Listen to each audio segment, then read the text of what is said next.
আজ স্পেশাল তরকারি রান্না হচ্ছে। সরিষা বাটা দিয়ে সব মশলাগুলো কষানো হচ্ছে। এই যে হলুদ ছাড়া শুধু লবণ দিয়ে মাছটা ভেজে নেওয়া হয়েছে। দেখতে সাদা সাদা মনে হচ্ছে না, এটা আসলে খেতে অনেকটাই মজাদার। এই যে মশলাটা এবং সরিষা বাটা যখন ফুটে উঠলো তখন ভেজে রাখা মাছটা এভাবে দিয়ে দেওয়া হলো। ঢেকে রাখা হবে 5 মিনিট। যখন মশলাটা মাছে মিশে যাবে তারপর কাঁচামরিচ ধনেপাতা দিয়ে নামিয়ে নেব। এই যে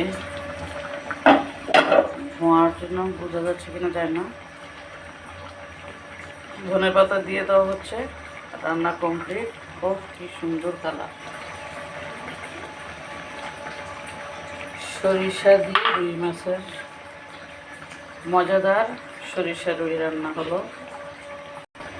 এখন উপর থেকে কাঁচা সরিষার তেল ঢেলে দেওয়া হবে, অল্প একটু। সরিষার সাথে সরিষার তেলের স্মেল। আজকের মতো আমাদের রান্না কমপ্লিট। কেমন হলো অবশ্যই জানাবেন রান্নাটা। আপনারা অবশ্যই একবার ট্রাই করবেন।